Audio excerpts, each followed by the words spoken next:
and in this tutorial I'll show you how to make this Argyle heart wreath for Valentine's Day. It's super fast to make, super easy, and what I love about this project is that all of the supplies are very inexpensive.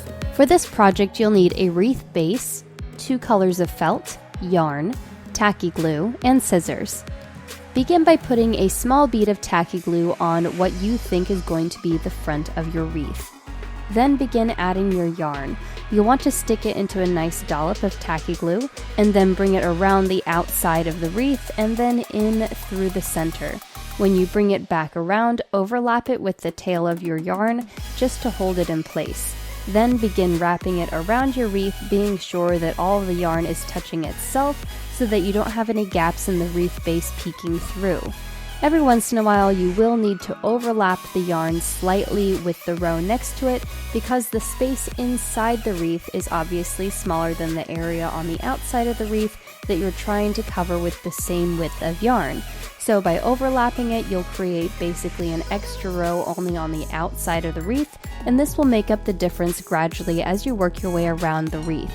Once you've worked your way all the way around, cut the end of your yarn and then begin to weave it back through on the back side of your wreath. Begin by passing it underneath one row of yarn and then skip a couple and pass it underneath another row and then wrap it around that same piece of yarn.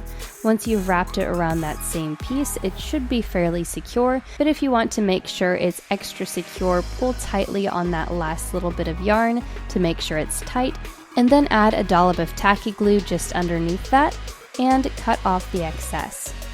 Next, take your first color of felt and figure out how tall you want your hearts to be. It might be easier for you to cut a couple of strips of your felt so you're not cutting each heart out of the full sheet. Then fold it over and use the center of the edge in your fold as the center of your heart. Then once you've cut out the first heart, if you're happy with the size and shape of it, use that as the template, placing the center of the heart along the edge, and cut out all the rest of your hearts using that same shape for reference.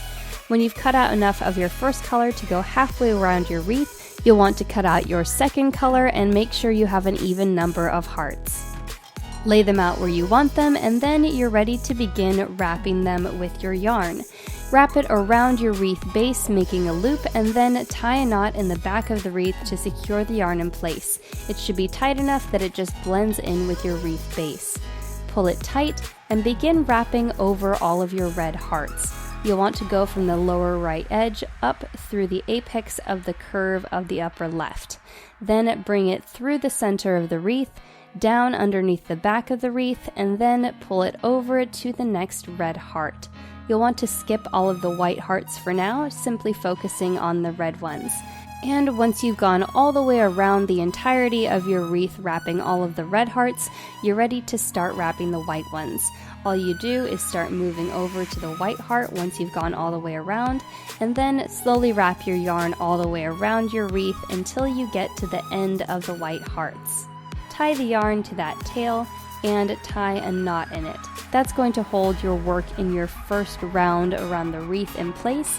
Then flip it back over and take that same length of yarn, the long end, not the tail, and begin wrapping all of your red hearts back in the opposite direction, going from left to right. You'll do the exact same thing you did when you wrapped your hearts around the first time, but this time take an extra minute to adjust the placement of all of the hearts and make sure that they're exactly where you want them before you tighten everything up. Then once you've gone all the way around, simply continue over the white hearts the same way you did the previous time around, and when you get to the end of all of your hearts, tie your yarn off with the tail that is still on the back of your wreath. Tie it into a knot and pull it tight. Then you can either use a wreath hook or you can make a loop in the back of your wreath. Simply cut off about a foot of extra yarn when you cut it from the ball, and then tie it to that original tail on the back of your wreath into a knot and pull it tight. Then you can cut off the excess little tails and you'll have a little loop on the back of your wreath to hang it up. And that's all there is to it. Thanks for watching. If you enjoyed this video and want to see more DIYs like this one, hit that subscribe button so you'll get updated whenever I post a video. And if you enjoyed this project, hit that like button and post a comment below telling me what you think. Follow me on social media at Katrinaosity.